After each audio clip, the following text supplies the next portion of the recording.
Le journal Hélène Assabi.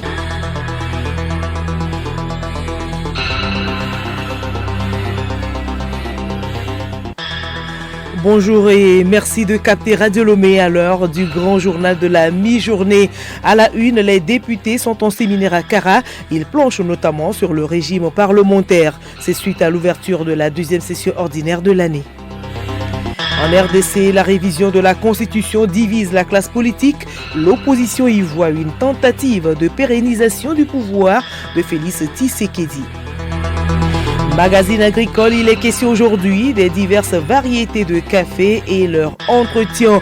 Et puis sport football, préparatif en vue du démarrage de la saison prochaine des championnats D1 et D2 de la Fédération togolaise de football était en réunion hier avec les présidents des clubs.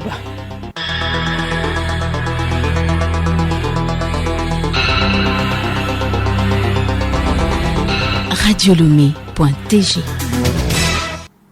D'abord, activité à la primature, Madame le Premier ministre Victoire Toméga-Dogbe s'est entretenue hier avec une délégation de l'Alliance Gavi, une institution basée à Genève spécialisée dans le domaine de la vaccination. La délégation est conduite par Damba Diak, le représentant pays sortant de l'institution. Il est venu présenter ses civilités et également sa remplaçante à la chef du gouvernement, Damba Diak, au sortir de l'audience. L'Alliance Gavi est une institution qui soutient le Togo dans le domaine de la vaccination, donc soutenir le ministère de la Santé, le programme élargi de vaccination. La rencontre que nous avons eue avec son Excellence Madame le Premier ministre est une rencontre pour lui présenter ma remplaçante. J'ai occupé cette responsabilité durant les 2 années et demie passées. Il est temps que je passe la responsabilité à ma collègue Reswana Sonradje, qui va être la nouvelle responsable pays. C'était aussi pour lui témoigner de notre gratitude, à remercier le gouvernement togolais pour la collaboration fructueuse que nous avons eue pendant ces 2 années et demie et juste aussi montrer que cette passation s'inscrit dans une logique de continuité. À l'Assemblée nationale, les députés en session à Kara sont en séminaire depuis hier. Plusieurs sujets sont au centre des activités, entre autres le régime parlementaire comme clé de voûte. Compte rendu, Eric Tazou de Radio Kara. Il s'agissait d'analyser le fonctionnement du régime parlementaire togolais à travers les différentes institutions. Dr Gbou Païl Najombe, maître de conférence à l'université de Kara. Dans le cadre du régime parlementaire togolais, il y a le chef de l'État, il y a le gouvernement et le Parlement.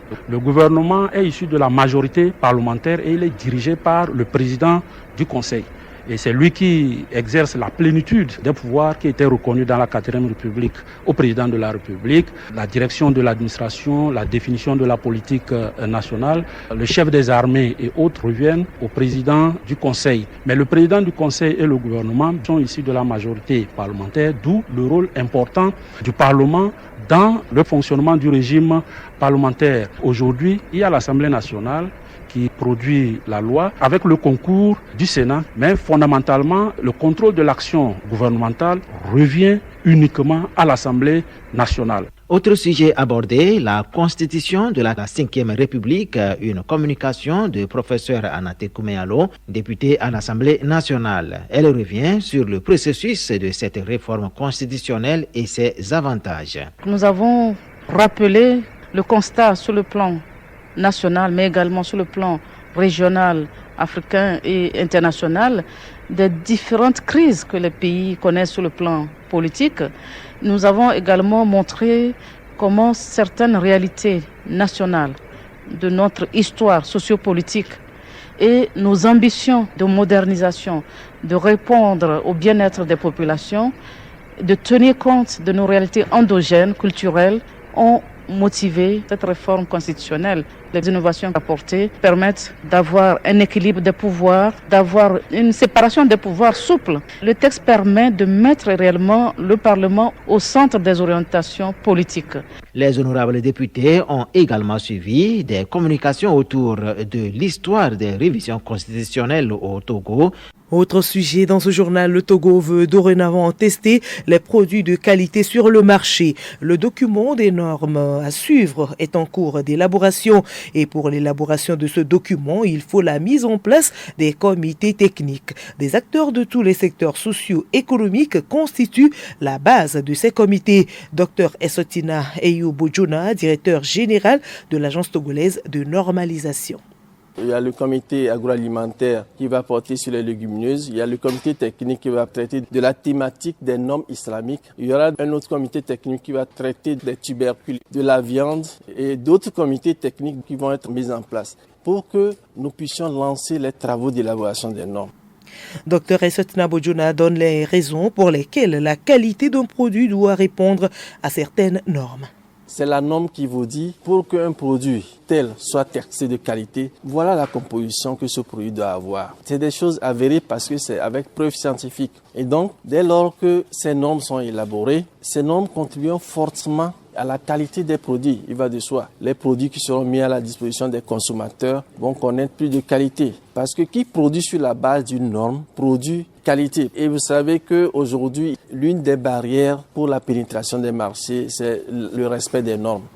L'Agence togolaise de normalisation élabore ce document en collaboration avec la Haute Autorité de la qualité de l'environnement HOC. Le document final sera mis à la disposition des ministères en charge de l'agriculture et du commerce.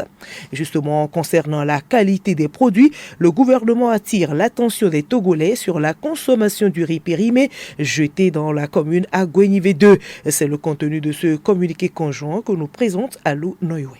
Le ministre du Commerce, de l'Artisanat et de la Consommation locale, le ministre de la Sécurité et de la Protection civile et le ministre de la Santé et l'Hygiène publique communiquent.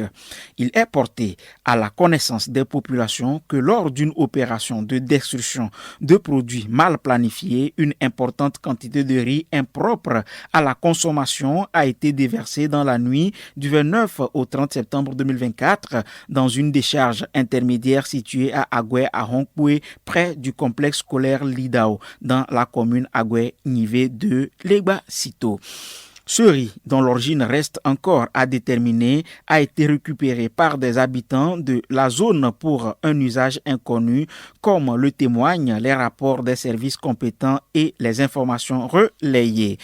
Nous tenons à cet égard à alerter l'opinion sur les risques graves encourus pour la santé humaine en consommant ce riz avarié. En effet, la consommation de ce produit expose à de graves toxi-infections alimentaires se traduisant par des symptômes tels que les diarrhées, les vomissements, les douleurs abdominales et autres troubles de santé. Par ailleurs, il convient de rappeler à tous qu'il est formellement interdit de mettre en circulation ce riz sur les marchés. Toute personne impliquée dans la distribution, la vente de ce produit sous toutes ses formes, quelle que soit la quantité, s'expose aux sanctions prévues par la loi. Les services d'hygiène, en collaboration avec les forces de sécurité et les autorités du commerce, renforcent les contrôles sur les marchés et les autres sites de vente afin de s'assurer qu'aucun lot de ce riz avarié ne soit commercialisé ou consommé. Aussi, une enquête a-t-elle été ouverte afin de déterminer les circonstances de cette opération, d'identifier les responsables afin que ceux-ci répondent de leurs actes. Nous exhortons les populations à faire preuve de vigilance et à signaler toute tentative de commercialisation de ce riz aux autorités compétentes. La protection de la santé publique étant notre priorité, nous comptons sur le civisme et la collaboration de tous pour le respect scrupuleux de ce communiqué. Et en parlant de santé publique, des cas de choléra ont été confirmés depuis le mois d'août 2024 dans le Grand Lomé et sont actuellement pris en charge dans des structures de soins. On déplore malheureusement 4 décès, dont 2 à domicile. Face à cette situation, le ministre de la Santé et de l'Hygiène publique a pris des dispositions. Sibyl Lawson. Il s'agit du renforcement de l'alerte pour la détection précoce des cas, la prise en charge gratuite des cas, la sensibilisation de la population sur les mesures préventives et la conduite à tenir devant des signes de suspicion, le renforcement des mesures de prévention et contrôle de l'infection au niveau des communautés, la désinfection des sites et des localités concernées et la distribution gratuite de chlore. Le ministère de la Santé et de l'Hygiène publique rappelle que le choléra, maladie diarrhéique grave qui se transmet par voie orofécale lors de l'ingestion d'eau ou d'aliments souillés, reste un problème de santé publique pour le pays. À cet effet, il invite les populations à une vigilance plus accrue et à l'adoption de certains comportements pour éviter de contracter cette maladie. Il s'agit de se laver correctement les mains avec de l'eau et du savon, surtout après les selles et avant de manger, bien cuire les aliments et réchauffer les restes d'aliments avant de les consommer, bien couvrir les aliments contre les mouches et la poussière, laver correctement les fruits et les légumes avant de les manger, boire en tout temps et en tout lieu de l'eau saine, désinfecter à l'eau de javel ou faire bouillir les eaux de pluie, de citernes, de rivières, des mares ou des étangs avant de les boire ou de les utiliser, faire les besoins et jeter ceux de nos enfants dans les latrines, éviter de déféquer et de jeter les ordures à l'air libre. Devant une personne présentant une diarrhée aiguë, liquide et abondante, accompagnée ou non de vomissements ou de douleurs abdominales, amenez-la immédiatement au centre de santé le plus proche pour une prise en charge rapide et adéquate. Plus tôt le malade est pris en charge, plus il a la chance de guérir. Le ministre de la Santé et de l'Hygiène publique compte sur le civisme de chacun pour l'application des mesures préventives. Le journal Hélène Assabi. Hors du Togo, la révision de la Constitution au centre des débats en République démocratique du Congo. L'initiative du parti présidentiel n'est pas du goût de la société civile et des opposants politiques. Pour le parti présidentiel, la révision constitutionnelle est une promesse électorale, une nécessité pour ajuster certains points du texte actuel. Cependant, l'opposition y voit une tentative de pérennisation du pouvoir de Félix Tshisekedi, chef de l'État de la RDC depuis 2019 et réélu fin 2023. À côté de ce débat sur la Constitution, certains craignent également que Félix Tshisekedi ne cherche à convoquer un dialogue politique pour prolonger son mandat de manière indirecte. Retour au Togo pour parler de la production du café qui a connu une hausse de 56% il y a 2 ans. Cette augmentation découle de la forte demande au plan mondial. Le magazine agricole de cette semaine se penche sur les variétés de café cultivées au Togo et leur entretien pour plus de rendement.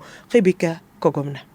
Au Togo, il existe 3 variétés de café cultivées, mais la variété Robusta occupe presque toutes les surfaces cultivables grâce à sa productivité. Trekou comme l'envie d'Agbeji, chef service unité technique café cacao UTCC. Au Togo, la variété de café la plus produite est essentiellement du Robusta. Cette variété représente près de 95% des superficies exploitées. Elle est préférée par les planteurs à cause de sa productivité et de sa résistance aux attaques des insectes prédateurs. Il existe quand même d'autres variétés comme l'Arabica, la Robusta, qui ne représente environ que 5% des superficies caféières présentes au Togo. Nous rappelons en passant que la Robusta est issue du croisement entre le Robusta et l'Arabica. Le café est la deuxième boisson la plus bue après l'eau dans le monde. Du coup, la demande en café est de plus en plus élevée sur le marché. Occasion pour les producteurs togolais de s'investir davantage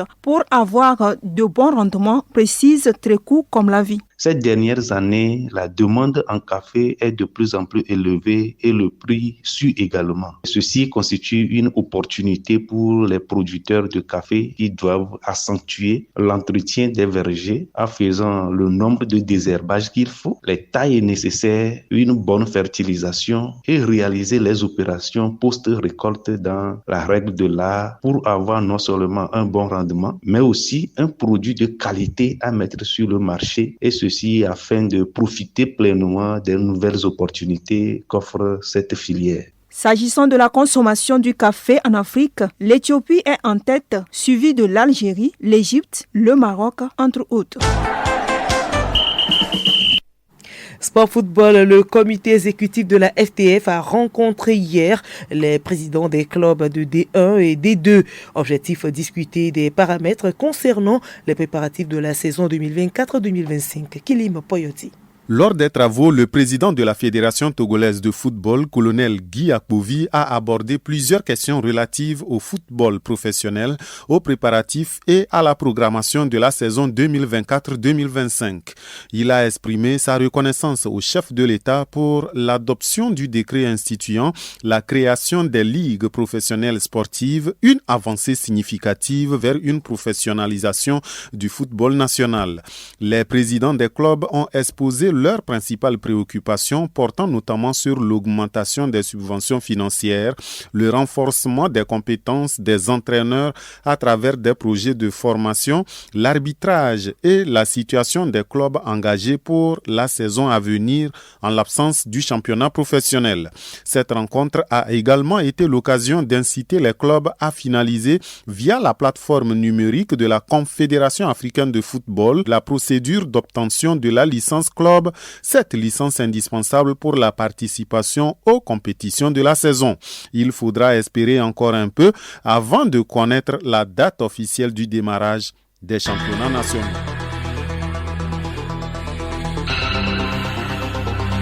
Voilà, nous sommes ainsi arrivés à la fin de ce journal. Merci à vous de l'avoir suivi. Le rappel des titres. Les députés sont en séminaire à Kara. Ils planchent notamment sur le régime parlementaire. C'est suite à l'ouverture de la deuxième session ordinaire de l'année. Mardi, RDC, la révision de la Constitution divise la classe politique. L'opposition y voit une tentative de pérennisation du pouvoir de Félix Tshisekedi.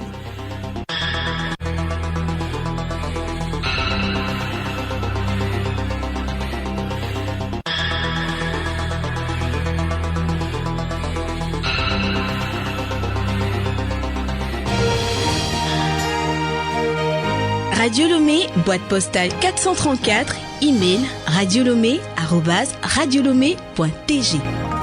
Radiolomé.tg